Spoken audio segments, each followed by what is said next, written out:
साईं की बात। बच्चे, क्या बात है, तुम्हारे पास सबके लिए वक्त है, क्या अपने साईं के लिए तुम्हारे पास बिल्कुल भी वक्त नहीं? मैं जानता हूँ कि तुम बहुत व्यस्त हो आजकल, लेकिन इसका मतलब ये तो नहीं ना कि तुम मेरे पास आना भूल जाओ, मेरे पास बैठना भूल जाओ, मुझसे बातें करना भूल जाओ। ऐसा तो नहीं करोगे ना?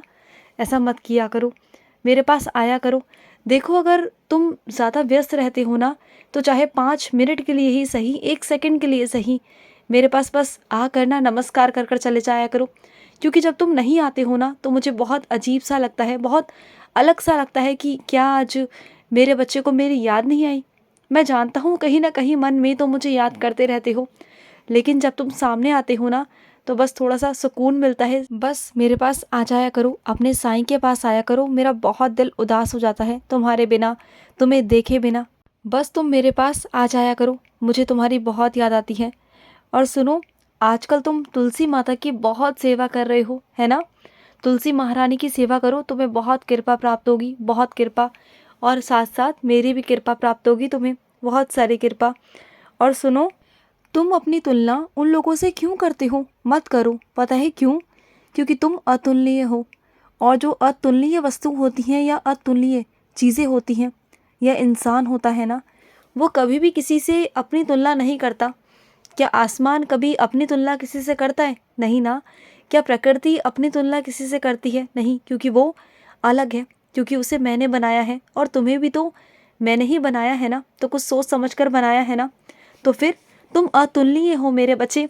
मुझसे मिलने से पहले तुम बहुत साधारण से थे, लेकिन अब तुम विशेष बन चुके हो, अपने साईं के लिए भी और खुद के लिए भी। क्योंकि उससे पहले ना तुमने कभी अपने आप को अहमियत नहीं दी थी, लेकिन अब अपने आप को अहमियत देते हो। तो अपनी तुलना किसी और से मत किया करो, क्योंकि वो इंसान तुम्हारी तुलना के लायक ही नहीं है। तुम जिनसे तुलना करते हो ना, वो तुम्हारी तुलना के लायक ही नहीं है। इस बात को समझ लो, और अगली बार से ऐसा मत करना। ये समझना कि तुम साईं के खास बच्चे हो, विशेष बच्चे हो, और तुम्हें किसी की तुलना की कोई आवश्यकता नहीं है। और सुनो मेरी बात, तुम जो शादी की चिंता कर रहे हो ना, कि शादी का इंतज़ाम कैसे होगा, क्या होगा, कैसे खर्चे होंगे, तो सुनो मेरी बात, सारा इंतज़ाम हो जाएगा, सारा इंतज़ाम तुम्हारा साईं करेगा। और जो तुम्हें लगता है ना कि तुम्हारी इज्जत पर कोई आँच ना आए, तुम्हारे ख़ानदान में कोई बात ना बने, तो ऐसा नहीं होगा। सब बहुत अच्छे से आएंगे और अच्छे से विदा करके जाएंगे। तुम बिल्कुल चिंता मत करना, और तुम्हारी इज्जत पर कोई भी आँच नहीं आएगी, और तुम्हारी इज्जत बल्कि बढ़ेगी कि क्या शादी करी है तुमने, तुम देखना। और कहीं भी कोई कमी नहीं रहेगी, क्योंकि तुम्हारा बाबा उस शादी में उपस्थित रहेगा। लेकिन बस एक काम करना, जब भी तुम्हारे कार्ड छप जाए ना, तो सबसे पहले विघ्नहर्ता के आगे रखना, गणेश जी के आगे रखना, फिर मेरे आगे रखना। जब मैं और गणेश आएंगे ना तुम्हारी शादी में, तो बस फिर देखना सारा इंतज़ाम अपने आप हो जाएगा, कोई विघ्न नहीं आएगा, कोई भी। और सारा इंतज़ाम हो जाएगा, सब कुछ हो जाएगा। तुम बिल्कुल भी चिंता मत करना, बिल्कुल नहीं। और सुनो मेरे बच्चे, मैं तुमसे एक बात कहना चाहता हूँ, तुमसे पूछना चाहता हूँ। क्या चाहते हो तुम, कि मैं तुम्हें डांटूँ? आऊँ तुम्हारे पास? हाँ, बोलो। तुम्हारे सामने फल रखे रहते हैं, लेकिन तुम खाते नहीं हो। तुम्हारे पास फल खाने तक का समय नहीं है। क्यों? ऐसा क्यों करते हो तुम? जबकि तुम जानते हो तुम्हारे स्वास्थ्य के लिए फल तुम्हारे लिए कितना ज़रूरी है। तुम्हारा शरीर दिन ब दिन ढलता जा रहा है, और तुम्हारे रोज़ के काम दुगने चौगने होते हैं। तुम्हें सारे कामों को रोज़ करना होता है, और वो सारे काम तुम्हें अपने हाथों से ही करने पसंद है ना? मैं जानता हूँ इस बात को, कि अपना काम तुम कभी किसी और से नहीं करवाओगे, क्योंकि सारे काम तुम्हें खुद पसंद है करना। तो करो ना, करो काम, मैंने कब मना किया। लेकिन अपनी हालत तो देखो, अपने आप को सुधारो तो सही, अपनी लापरवाही करना छोड़ो। फल खाओ, पौष्टिक आहार लो, ये चीज़ें किया करो मेरे बच्चे। और एक बात सुनो, जब भी तुम्हारे घर पर बाहर से खाना आता है ना, जब भी, तो उस खाने को सबसे पहले मेरे आगे परोस दिया करो। सबसे पहले मेरे आगे परोसना, उसके बाद खुद खाना। क्योंकि ना, अगर उस खाने में कुछ हुआ भी ना, तो वो खाना मुझे खिलाने के बाद तुम्हारे लिए अमृत बन जाएगा। और ऐसे ही चाय का किया करो। जब तुम्हें चाय पीनी मना है, लेकिन अगर कभी कभी तुम्हारा चाय पीने का मन करे कि हाँ तुम्हें चाय पीनी है, तो कभी कभी चाय पी लो, लेकिन सबसे पहले मेरे पास लाओ, मुझे दो, मैं पीऊँगा, उसके बाद तुम पीना। फिर वो तुम्हें हानि नहीं पहुँचाएगी, बिल्कुल नहीं पहुँचाएगी।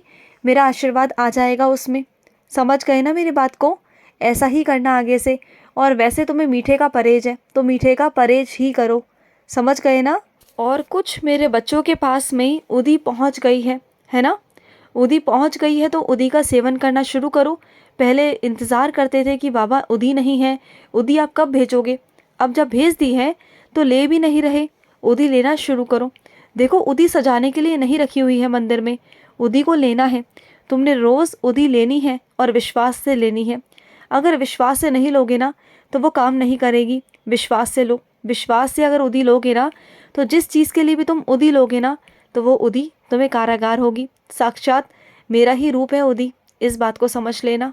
और सुनो, जो गुनहगार है ना उसे सज़ा तो ज़रूर मिलेगी, तुम इस बात की चिंता मत करो। तुमने कहा है ना मुझसे कि साईं वो गुनहगार है, उसने गलत चीज़ की है ना? मैं जानता हूँ इस चीज़ को और मैंने देखा है। मुझे किसी गवाही की ज़रूरत नहीं, तुम्हारी सफाई की भी ज़रूरत नहीं। जो तुमने देखा है ना वो मैंने देखा है। बल्कि ये कहो कि तुमने जो नहीं देखा ना वो भी मैं जानता हूँ, मैं सब जानता हूँ।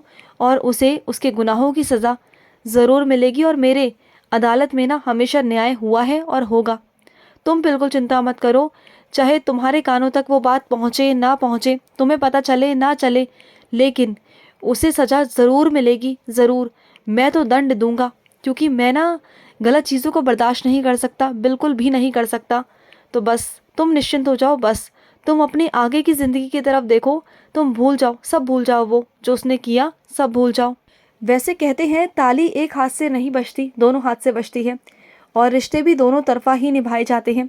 लेकिन एक बात कहूँ मेरे बच्चे, अगर सामने वाला समझदार नहीं भी है ना तो जाने दो, तुम अपना फ़र्ज़ निभाओ। इस त्योहार पर जो तुम्हें भेजना है ना तोहफ़ा, उसे भेज दो। क्योंकि देखो, तुम अगर इसी अहंकार में रहोगे कि वो नहीं भेजता, वो नहीं करता, तो तुम नहीं करोगे। तो तुम जाने दो। देखो, तुम बड़े बन जाओ, उम्र से नहीं सोच से। मेरी बात को समझो। अगर तुम उसे भेजोगे ना तो देखना उसे शर्मिंदगी महसूस होगी, ज़रूर होगी।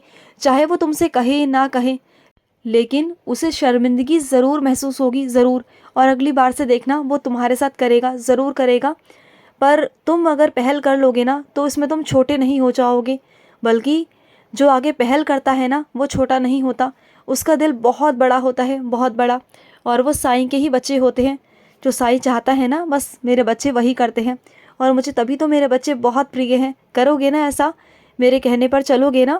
और कुछ मेरे बच्चे चाहते हैं कि उनका जो दृश्य है ना, जो उनकी शक्ल सूरत है, जो उनके बाल हैं, वो थोड़ा सा बदल जाए, उनका रहन सहन बदल जाए। वो चाहते हैं कि अब अलग तरीके से हम रहना शुरू कर दें, अपने कपड़ों का तरीका, चीज़ें बदलना शुरू कर दें। तो कर दो ना, क्या हुआ? तुम वैसे भी पहले जैसे रहते थे ना, अब थोड़ा सा अलग तरीके से रहना शुरू करो। अपनी वेशभूषा में, अपने बालों में, अपने कपड़ों में थोड़ा सा बदलाव करो। अब तुम कहोगे कि बाबा पहले क्या मैं अच्छा नहीं लगता था? नहीं लगते थे, बहुत प्यारे हो तुम। लेकिन ये दुनिया है ना मेरे बच्चे, बस थोड़ा सा अलग नज़र से देखती है। तो थोड़ा सा अच्छे बनो, अच्छा दिखो, अच्छा पहनो, तो तुम्हारी तरक्की भी होगी और तुम्हारा आत्मविश्वास भी बढ़ेगा। समझ गए ना मेरी बात को? और ये क्या, तुमने कुछ गलत नहीं किया जो तुम मुझसे नज़रें चुरा रहे हो? तुम मुझसे नज़रें मिलाकर बातें कर सकते हो। तुमने कुछ गलत नहीं किया, कुछ नहीं किया तुमने। तुम निर्दोष हो, मैं जानता हूँ तुम्हें मेरे बच्चे। मैं तुम्हारे साथ हूँ, तुम ना चिंता मत करो, खुश रहो। आज का साई संदेश समाप्त हुआ।